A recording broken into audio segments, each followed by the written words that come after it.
ये डिक्टेशन रामधारी गुप्ता, खंड 1, प्रतिलेखन संख्या 19, गति 80 शब्द प्रति मिनट। डिक्टेशन स्टार्ट होगी 5 सेकंड बाद। स्टार्ट।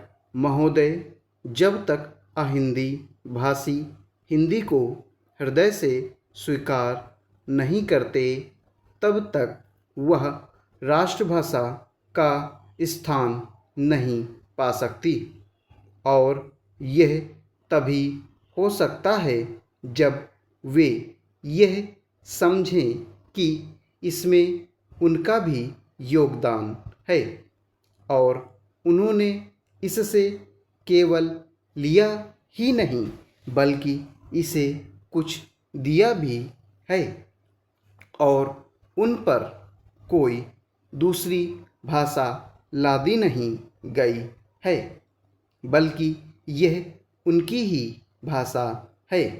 मेरे कहने का अर्थ यह नहीं कि आप उनकी ही व्याकरण अपना लें।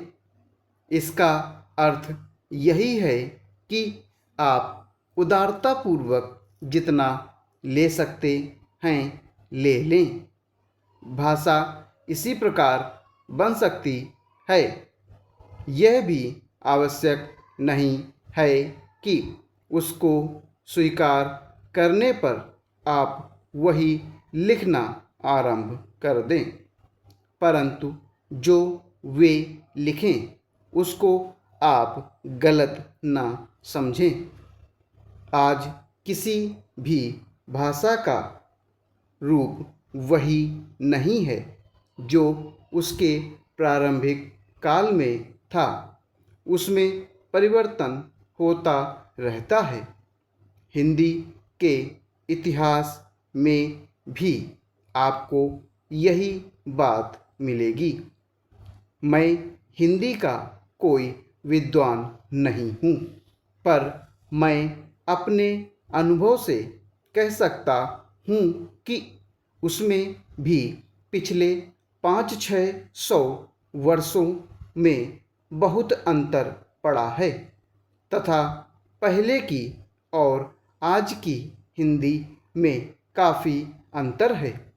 इसलिए नवयुग में जब वह देश की भाषा बनने जा रही है तो उसमें थोड़ा अंतर करना भी पड़े तो वह स्वीकार कर लेना चाहिए, जिससे उसका अन्य प्रदेशों के लोगों के साथ मेल बैठ जाए।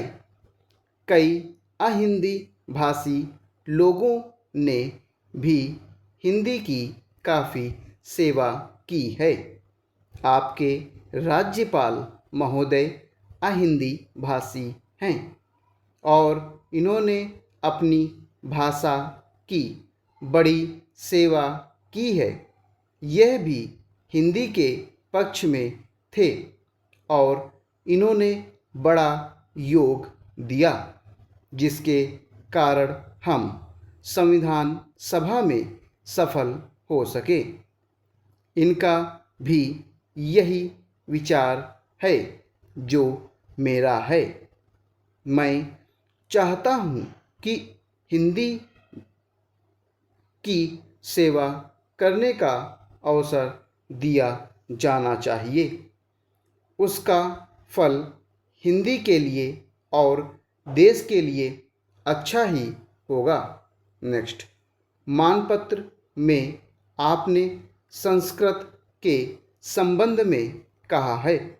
मैं मानता हूँ कि हमारे देश में संस्कृत का अध्ययन आवश्यक है, क्योंकि देश की सभी भाषाओं का स्रोत वही भाषा है। संस्कृत से हमारा संबंध अटूट है। इसकी पढ़ाई लिखाई कम हो गई है। यह हमारे लिए दुख की बात है। मैं आशा करता हूँ कि इसकी उन्नति होगी। स्टॉप।